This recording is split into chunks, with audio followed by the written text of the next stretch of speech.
تسلیم و تفویض اور رضا بالقضاء جو ہے نا، یہ آپ کو اتنی کثرت کے ساتھ ملیں گے، اتنی کثرت سے ملیں گے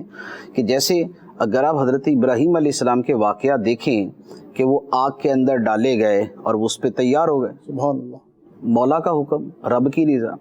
خدا نے فرمایا بیٹے کو ذبح کر دو، وہ راضی رہے اور وہ ماننے پہ تیار ہو گئے،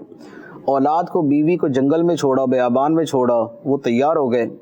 یہ رضا بالقضاء ہے۔ اللہ اللہ۔ اچھا، اسی طریقے سے بعد میں اگر آپ دیکھیں تو جیسے حضرت سیدنا امام حسین رضی اللہ تعالیٰ عنہ، سبحان اللہ، سبحان اللہ، میدان کربلا کے اندر سیدنا امام حسین رضی اللہ تعالیٰ عنہ کا جو عمل تھا وہ کیا تھا؟ وہ تسلیم و تفویض کا تھا، وہ رضا بالقضاء کا تھا، ورنہ یہ وہ ہستیاں ہیں کہ جن کے ہاتھ بلند ہوں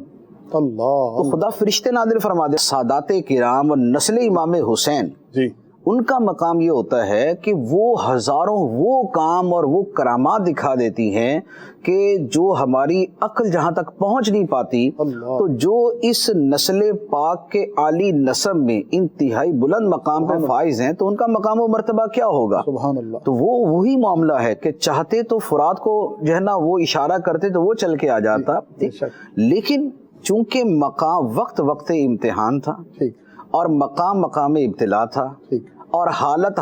تسلیم و تفویض تھی، سبحان اللہ، سبحان اور جو خو و خصلت تھی وہ رضا بالقضاء تھی، سبحان اللہ، تو لہٰذا اسی کے اوپر عمل کیا،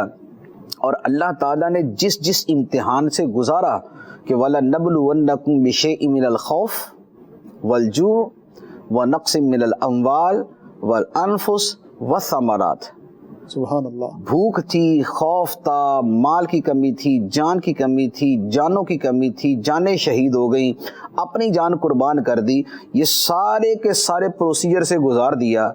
تو امام حسین رضی اللہ تعالیٰ انہوں نے ثابت کر کے دکھا دیا کہ بشری الصابرین کن کے لیے؟ اللہ اللہ، الذین اذا اصابتہم مصیبۃ قالوا انا للہ، ہم تو ہیں ہی اللہ کے، تو یہ جو ہے نا کہ ہم تو ہیں ہی اللہ کے، یہی تسلیم و تفویض ہے، یہی رضا بالقضاء ہے۔ سبحان اللہ، تو سبحان اللہ، یہ تاریخ کے اندر اس کا ایک نہیں، اس کے اتنے واقعات ملیں گے، اتنے واقعات ملیں گے، تو یہ بیسیکلی بزرگوں کی سیرت اور ان کی زندگی اسی کے اوپر